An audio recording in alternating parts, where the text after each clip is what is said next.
Hello friends, welcome to చందమామ కథలు by RK. చందమామ కథల ప్రపంచంలోకి వెళ్ళిపోదామా? ఇప్పుడు చెప్పబోయే కథలలో మొదటి కథ మంచికి మంచి. ఈ కథను రాసిన వారు శ్రీ ఆర్ రాజగోపాలరావు గారు. ఆనందపురం అనే ఊరిలో కాంతివర్మ అనే సంపన్నుడు ఉండేవాడు. అతనికి సంతానం లేకపోవటం తీరని బెంగగా ఉండేది. ఆ ఊరికి ఒకనాడు ఒక యోగి వచ్చాడు. ఆయన ఎప్పుడూ దేశ సంచారం చేస్తూ ఉంటాడు. ఏ ఊళ్ళోనూ కూడా 3 రోజుల కన్నా ఉండడు. అతనిచ్చే ప్రసాదం కోసం జనం ఎగబడతారు. ఆ ప్రసాదం మహిమలో అందరికీ నమ్మకం ఉన్నది. కాంతివర్మ ఆ యోగిని సందర్శించి తన సంతానహీనత గురించి చెప్పుకున్నాడు. ఆ సమయానికి పాలు తాగబోతున్న యోగి ఆ పాలల్లో కొంచెం ఒక దొన్నెలో పోసి కాంతివర్మకి ఇస్తూ, ఈ పాలను నీ భార్య ఒక్క గుక్కలో తాగినట్టయితే నీ కోరిక నెరవేరుతుంది అని చెప్పాడు. కాంతివర్మ ఆ పాలను తీసుకుపోయి తన భార్యకిచ్చి, దీన్ని ఒక్క గుక్కలో తాగు అని చెప్పాడు. కాంతివర్మ భార్య ఆ దొన్నెను తాను పూజ చేసుకునే దేవుడికి నైవేద్యం పెట్టి తీర్థం పుచ్చుకుంటున్నట్టుగా చేతిలో పోసుకుని కళ్ళకదుకుని 2 పుడిసెళ్ళు చేసి తాగింది. ఆ తర్వాత ఆమె గర్భం ధరించింది. కాలక్రమాన ఆమెకు 2 ఆడపిల్లలు కలిగారు. పిల్లలు చాలా అందంగా ఉన్నారు. కానీ వారు పాకే దశకి వచ్చేసరికి ఇద్దరికీ కూడా ఒక్కొక్క కాలు బలహీనంగా ఉన్నట్టు బయటపడింది. ఒక కాలు అవుడు కావడం చేత వాళ్ళు సరిగ్గా నడవలేకపోయినారు. కాంతివర్మ ఎంతో డబ్బు ఖర్చు చేసి తన పిల్లల అవిటి కాళ్లకు ఎన్నో చికిత్సలు చేయించాడు. కానీ ఏమీ ఫలితం లేకపోయింది. పిల్లలు చూడపోతే చక్కని చుక్కలు, కానీ ఇల్లు దాటిపోలేరు. తమ అవిటి నడకను ఎవరైనా చూస్తారని వాళ్లకు సిగ్గు. మగపిల్లలైనా కుట్టితనం అంత బాధించకపోను, కానీ వీళ్ళు ఆడపిల్లలయ్యారు. అయినా కాంతివర్మ తన పిల్లలను ఎంతో ప్రేమగా పెంచుతూ వచ్చాడు. తిరిగి 12 ఏళ్లకు ఆ యోగి ఆ గ్రామం వచ్చాడు. కాంతివర్మ ఆ యోగిని సందర్శించి, స్వామి, తమ అనుగ్రహం చేత నాకు 2 ఆడపిల్లలు కలిగారు. కానీ వాళ్ళు అవిటి వాళ్ళు. వాళ్ళ భవిష్యత్తు తలుచుకుంటే చాలా భయంగా ఉంది. తమరే అనుగ్రహించి వాళ్ళ అవిటితనం పోగొట్టాలి అని ప్రాధేయపడ్డాడు. నీ భార్య నేను చెప్పినట్టు చేయకపోవడం చేత ఈ చిక్కు వచ్చి పడింది. నా దగ్గర ఈ అరటిపండు తప్ప ఇంకేమీ లేదు అని అరటిపండులో ఒక చిన్న ముక్క తుంచి నోట్లో వేసుకుని మిగిలినది కాంతివర్మకి ఇస్తూ, దీన్ని నీ ఇష్టం వచ్చిన మనిషికి ఇచ్చేయి అని అతన్ని ఇంకేమీ మాట్లాడనివ్వకుండా అక్కడి నుంచి పంపేశాడు. కాంతివర్మ ఆ అరటిపండు తీసుకుని దాన్ని తన కుమార్తెలిద్దరిలో ఎవరికి ఇవ్వటానికి పాలుపోక మనసులో గుంజాటన పడుతూ ఇంటి దారి పట్టాడు. ఆవుడు 2 పిల్లలకు ఉన్నదని తెలిసి యోగి ఒక్కరికే ప్రసాదం ఎందుకు ఇచ్చాడు? ఈ ప్రసాదంతో ఒక పిల్లకే ఆవుడు నయమైతే రెండో పిల్ల ఎంత బాధపడుతుంది? ఇద్దరిని సమానంగా ప్రేమించుతున్న తాను మాత్రం ఒక పిల్లకు ఆవుడిపోయి రెండోది పోకపోతే ఎంతగా బాధపడవలసి వస్తుంది? ఇలా ఆలోచిస్తూ నడుస్తున్న కాంతివర్మకు ఎవరిదో ఏడుపు విని తల ఎత్తి చూశాడు. ఒక బావి దగ్గర ఒక యువతి కూర్చుని ఏడుస్తున్నది. ఒక యువకుడు ఆమెను సమాధానపరచడానికి ఏమిటో చెబుతున్నాడు. కాంతివర్మ తన సమీపంలో ఆగడం చూసి ఆ యువకుడు, అయ్యా, మీరైనా ఈమెకు కాస్త బుద్ధి చెప్పండి, బావిలో పడతానంటున్నది అని వేడుకున్నాడు. అసలు విషయమేమిటి అని కాంతివర్మ ఆ యువకుడిని అడిగాడు. ఆ యువతికి చిన్నతనంలోనే బాలపక్షవాతం వచ్చి ఎడమ చెయ్యి, ఎడమ కాలు పడిపోయాయి. ఆమెను ఎవరూ పెళ్లి చేసుకోలేదు. ఈ యువకుడు ఆమెను చూసి జాలిపడి ఆమెను పెళ్లాడి తన ఇంటికి తెచ్చుకున్నాడు. ఆ యువకుడైనా ధనికుడు కాడు. అతనికి రెక్కాడితే గాని డొక్క ఆడదు. అందుచేత అతను తన భార్యకు ఇంటి దగ్గర అవసరమైన ఉపచారాలన్నీ చేసి పని చేసుకునేటందుకు గాను బయటికి పోతూ ఉంటాడు. కొంతకాలం ఇలా జరిగాక తన భర్త తన కోసం పడుతున్న కష్టాన్ని చూసి ఆమె సహించలేక అన్ని పనులు అతను చేసి పెడుతూ ఉంటే తాను కదలకుండా కూర్చుని చేయించుకోవటం ఆమెకు చాలా ఘోరంగా కనపడింది. దానికన్నా తాను ఆత్మహత్య చేసుకుంటే తన భర్త మరొకడైనా ఇంకొకతను చూసి పెళ్లి చేసుకుని సుఖపడతాడని ఆమె నిశ్చయించుకున్నది. ఈమెకు కాలు చెయ్యి అవుడు అని తెలిసే నేను పెళ్లి చేసుకున్నాను.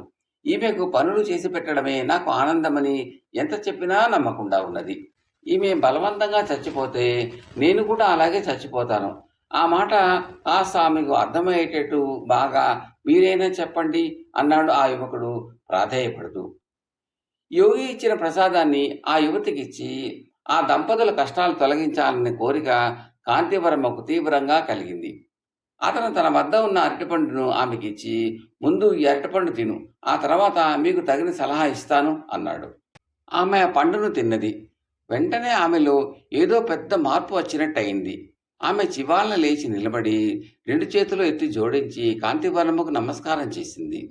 ఆమె భర్త పొందిన ఆశ్చర్యానికి, ఆనందానికి అంతు లేదు. "మీ కష్టాలు తీరాయి, ఇక వెళ్ళిరండి" అని కాంతివర్మ వారిని సాగనంపి తాను ఇంటి దారి పట్టాడు. తాను అనుకున్న పని నెరవేరనందుకు బాధ కలిగినా, ఒక కూతురు అవుడు సరి అయి, రెండో దాని అవుడు అలాగే ఉండిపోవడంతో తనకు కలిగే బాధ తప్పింది కదా అని, ఒక సంసారం తన మూలాన సుఖపడింది కదా అని అతను తృప్తి పడ్డాడు. కానీ విచిత్రంగా అతను ఇంటికి చేరుకునేసరికి తన 11 ఏళ్ల కూతుళ్ళిద్దరు పరిగెత్తుకుంటూ ఎదురు వచ్చేసరికి కాంతివర్మ పొందిన ఆనందం అంతా ఇంతా కాదు. కథ సమాప్తం. తరువాతి కథ దొంగలకు నాయకుడు. ఈ కథను రాసిన వారు శ్రీ పి రామశర్మ గారు. పూర్వం ఒక అరణ్యంలో ఒక గజ దొంగల ముఠా ఉండేది. ఆ దొంగలు ఆ చుట్టుపక్కల ఎన్నో దొంగతనాలు చేసి అంతులేని సొమ్ము కొల్లగొట్టారు. అయితే ఆ దొంగలను పట్టుకున్న వారు లేరు. కనీసం వారుండే చోటు కూడా ఎవ్వరికీ తెలియదు. ఆ అరణ్యంలోనే ఒక పేదవాడు, అతని భార్య, ఆనందుడు అనే కొడుకు ఉండేవారు. ఆనందుడు కొంచెం పెద్దవాడయ్యాక వాడికి ఆ దొంగలను గురించి తెలియవచ్చింది. తన శరీరం మీద ఒక చింకి చొక్కా కూడా లేకపోవడానికి కారణం ఆ దొంగలేనని, వాళ్ళు ఆ చుట్టుపక్కల ఉండే ప్రతి ఒక్కరిని దరిద్రులుగా చేశారని వాడు విన్నాడు. విని ఈ దొంగలందరినీ తాను ఎలాగైనా హతమార్చాలి అనుకున్నాడు. వాడి ఆలోచన విన్న వాడి తల్లిదండ్రులు, "నాయనా, నువ్వు పసివాడివి, ఆరితేరిన దొంగలను నువ్వేం చేయగలవురా? వాళ్ళు అతి సులువుగా నీ ప్రాణాలు తీయగలరు" అన్నారు. అయినా ఆనందుడి బుద్ధి మారలేదు. ఎలాగైనా దొంగలను హతమార్చాలన్న కాంక్ష వాడిలో రోజు రోజుకు ఎక్కువ కాసాగింది. చిట్ట చివరకు వాడు ఒకనాడు తల్లిదండ్రులతో తాను దొంగలు ఉండే చోటికి పోతానన్నాడు. తల్లిదండ్రి ఎంత వారించినా వినక వాడు బయలుదేరాడు. ఆనందుడు అరణ్యంలో పడి పోగా పోగా పోగా కొంతసేపటికి తీవ్రమైన గాలివాన వచ్చింది. వానకు తడుస్తూ దారి తెన్ను కనబడని ఆ అరణ్యంలో పడి కొంత దూరం వెళ్ళగా దూరాన వాడికి ఒక దీపం కనబడింది. ఆనందుడు ఆ దీపాన్నే చూస్తూ వెళ్ళగా వెళ్ళగా అది ఒక పెద్ద భవనం. వాడు నేరుగా అక్కడికి వెళ్ళి ఆ భవనం తలుపు తట్టాడు. అది చాలా పెద్ద భవనం. అరణ్యం మధ్య అంత పెద్ద భవనం ఉంటుందని ఆనందుడు కల్లో కూడా ఊహించలేదు. అది ఆ దొంగలు ఉండే భవనం. ఒక ముసలిది వచ్చి తలుపు తెరిచింది. ఇంట్లో ఆ ముసలిది తప్ప ఆ సమయాన ఇంకెవ్వరూ లేరు. "అవ్వా, బయట చాలా దారుణంగా ఉన్నది, లోపలికి రావచ్చునా?" అన్నాడు ఆనందుడు. "లోపల నీ గతి ఇంకా దారుణంగా ఉంటుంది నాయనా, లోపలికి రాకు" అన్నది ముసలిది. "ఎందువలనవ్వా?" అని అడిగాడు ఆనందుడు. "ఎందువలనా?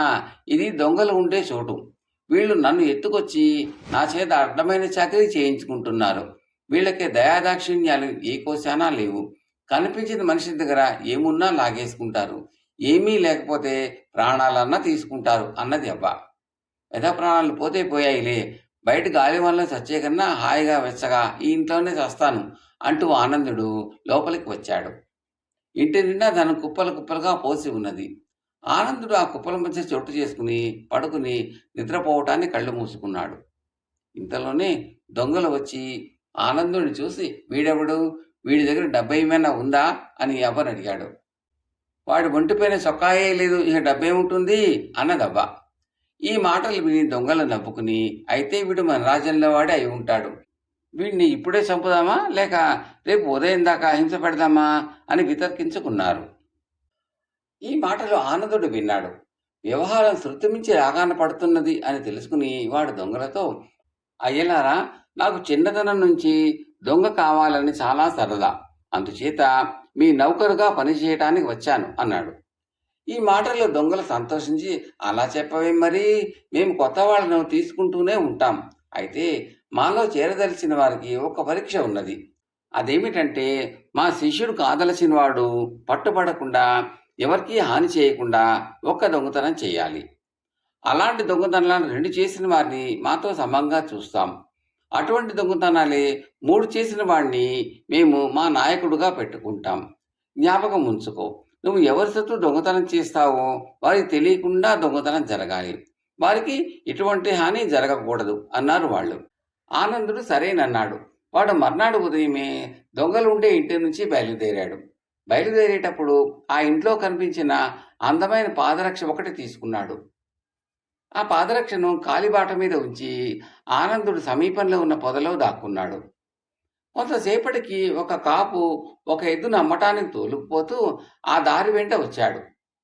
ఆ కాపు దారిలో ఉన్న పాదరక్షను చూసి, మంచి చెప్పు, కానీ ఒకటే అయిపోయింది, జత ఉంటే బాగుండేది అనుకుంటూ ముందుకు సాగిపోయాడు. కాపువాడు కన్సాటు కాగాని ఆనందుడు పొదల్లోంచి బయటకు వచ్చి ఆ పాదరక్షను తీసుకుని అడ్డదారి పరిగెత్తిపోయి మళ్ళీ ఆ పాదరక్షను కాపు వచ్చే దారిలో పెట్టి పక్కనే పొదల మాటను దాగాడు. కొంతసేపటి కాపు వచ్చి పాదరక్షను చూసి అది మొదటిదాని జత అనుకున్నాడు. అతను తన ఎద్దును ఆ సమీపాన ఉన్న చెట్టుకు కట్టేసి వెనక్కి తిరిగి వెళ్ళాడు. ఆనందుడు ఆ పొదల చాటు నుంచి ఎద్దును విప్పి దానితో దొంగలుండే ఇంటికి వెళ్ళిపోయాడు. ఆనందుడు చేసిన దొంగతనం గురించి విని దొంగలు సంతోషించి వాణ్ణి తమ శిష్యుడుగా చేర్చుకున్నారు. అయితే ఆనందుడికి కావాల్సింది దొంగలకు నాయకుడు కావటం. అందుచేత వాడు అలాంటివి మరి 2 దొంగతనాలు చేయి నిశ్చయించుకుని ఒక పగ్గం తీసుకుని బయలుదేరి మళ్ళీ అడవిలోకి వెళ్ళాడు.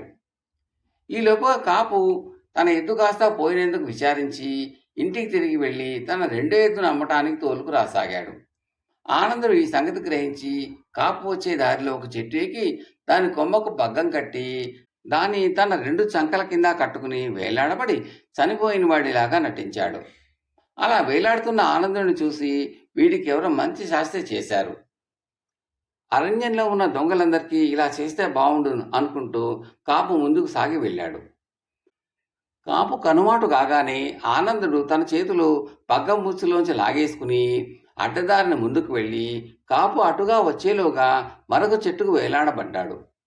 కాపు వాడిని చూసి మరొకడికి కూడా శిక్ష జరిగింది అనుకుని ముందుకు పోసాగాడు. ఆనందుడు ఈసారి కూడా అడ్డదార ఇంకా ముందుకు వెళ్ళి మూడో చెట్టుకు వేలాడబడ్డాడు.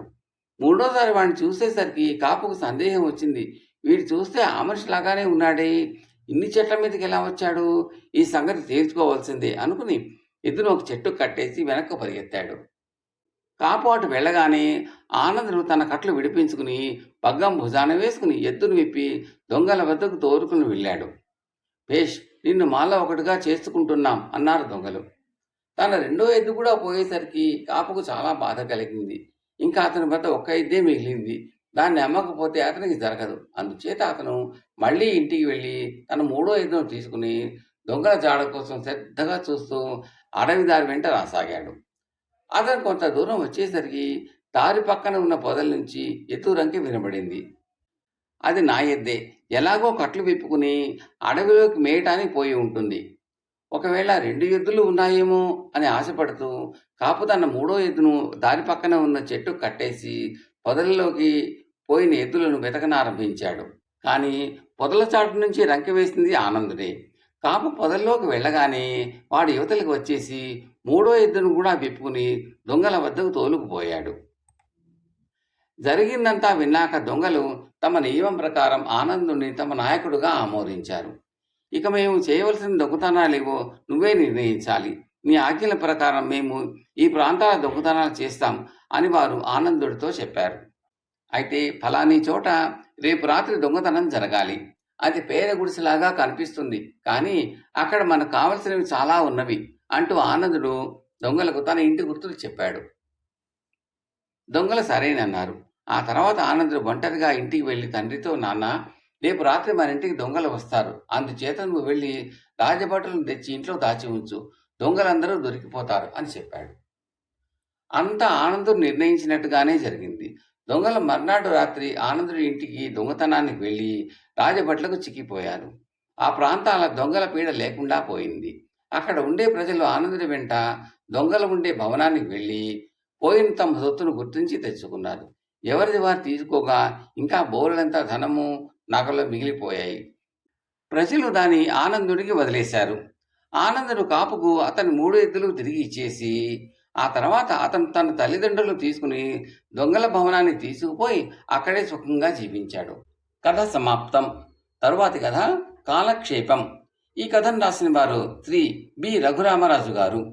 కథలకు వెళ్లే ముందు శ్రోతలకు చిన్న మనవి, మీకు ఈ కంటెంట్ నచ్చితే లైక్ చేయండి, బంధుమిత్రులు షేర్ చేయండి, సబ్స్క్రైబ్ చేసి గంట సింబల్లో కాల్ కూడా నొక్కండి. ఇలా చేయడం వల్ల నేను పెట్టబోయే తదుపరి వీడియోలన్నీ కూడా మీరు చూసి ఆనందించవచ్చు. ఈ కథలపై మీ అభిప్రాయాలను, సూచనలను తప్పక కామెంట్లో తెలపండి. Thank you very much. ఇక కథలోకి వెళ్దామా? రామేశ్వరం వెడుతున్న యాత్రికులతో పాటు ఇద్దరు యువకులు ప్రయాణం చేస్తున్నారు. వాళ్ళల్లో ఒకడు రెండో వాడిని, అవును అన్నట్టు మన ఏ ఊరు అని అడిగాడు. కమలాపురం అన్నాడు రెండోవాడు. అలాగా, మాది అదే ఊర్లే, మీరుండేది ఏ వీధిలో అని ప్రశ్నించాడు మొదటివాడు. జగదాంబ వీధి అన్నాడు రెండోవాడు. ఆ వీధిలో మీరు ఎన్నాళ్ళ నుంచి ఉంటున్నారు అని అడిగాడు మొదటివాడు. ఎన్నాళ్ళ నుంచి ఏమిటి, నేను పుట్టినప్పటి నుంచి అక్కడే ఉన్నాము అన్నాడు రెండోవాడు. విడ్డూరంగా ఉంది, మాది అదే వీధి, వీధిలో ఎటువైపు ఇల్లు వీధి ఇంతకీను అన్నాడు మొదటివాడు. శివాలయానికి ఎడమ వైపున ఉన్న రెండో ఇల్లు చెప్పాడు రెండోవాడు. నేనుండేది ఆ ఇంట్లోనే అన్నాడు మొదటివాడు ఆశ్చర్యపోతూ. ఇదంతా వింటున్న తోటి ప్రయాణికుల్లో ఒకటి ఒళ్ళు మండి, ఏమయ్యా మీరిద్దరూ ఉండేది ఒకే ఊరా, ఒకే వీధ, ఒకే ఇల్లా, ఇంతవరకు ఒకరిని ఒకరు ఎరగరా అన్నాడు. ఎరకపోవడం ఏమిటి, మీ ఇద్దరం అన్నదమ్మలం, దూర ప్రయాణం కదా అని ఏదో కాలక్షేపాన్ని మాట్లాడుకుంటున్నాం అని నవ్వుతూ జవాబిచ్చారు ఇద్దరు యువకులను. వాళ్ళ పిచ్చి సరదా చూసి మిగిలిన యాత్రలు కూడా పెద్దగా నవ్వడం ప్రారంభించారు. కథ సమాప్తం.